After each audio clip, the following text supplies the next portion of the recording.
महाभारत के युद्ध के बाद भगवान श्री कृष्ण और अर्जुन द्वारका लौट रहे थे, पर इस बार रथ को भगवान ने नहीं, अर्जुन ने स्वयं चलाया।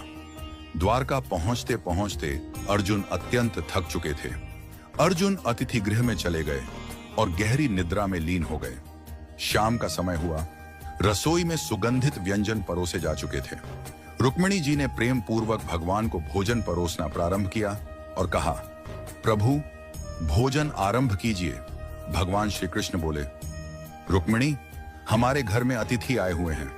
हम अतिथि के बिना अन्न का एक कौर भी ग्रहण नहीं कर सकते। रुक्मिणी जी बोली, आप आरंभ कीजिए प्रभु, मैं अर्जुन को बुला लाती हूं। रुक्मिणी जी जब अतिथि भवन पहुंची तो देखा अर्जुन गहरी निद्रा में थे, किंतु वह निद्रा भी साधारण नहीं थी। उनके रोम रोम से कृष्ण कृष्ण की ध्वनि प्रस्फुटित हो रही थी।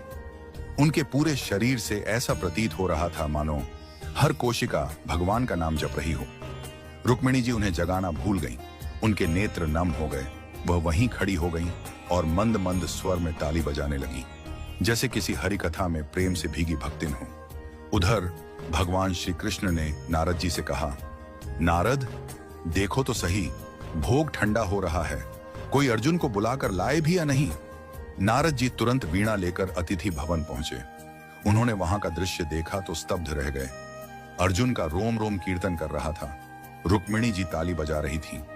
नारद जी को दिव्य प्रेम का साक्षात्कार हुआ।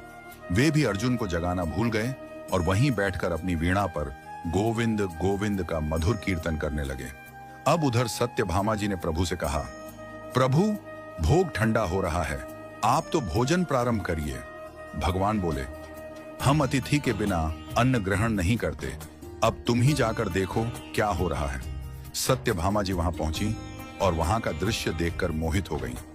एक ओर अर्जुन का निष्कलंक भक्ति रस, दूसरी ओर रुक्मिणी जी की तालियां, तीसरी ओर नारद की वीणा, तो सत्यभामा जी भी नृत्य करने लगी। उनका मन उस भाव में इतना डूब गया कि वह भी अर्जुन को जगाना भूल गई। उधर भगवान बोले, सब कहते हैं भोग ठंडा हो रहा है, पर कोई हमें बुलाने वाला नहीं। लगता है मुझे स्वयं चलकर देखना पड़ेगा कि वहां ऐसा क्या हो रहा है जिसमें सब हमें ही भूल गए हैं। भगवान श्री कृष्ण वहां पहुंचे और जो दृश्य देखा वह अद्भुत था। भगवान के नेत्र सजल हो गए। प्रेम के अश्रु उनके नेत्रों से बहने लगे। उन्होंने धीरे से आगे बढ़कर अर्जुन के चरणों को अपने कर्कमलों से दबाना शुरू किया। जैसे ही भगवान के अश्रु अर्जुन के चरणों पर गिरे, अर्जुन चौंक कर उठे। वो बोले, प्रभु, यह आप क्या कर रहे हैं? आप मेरे चरण दबा रहे हैं।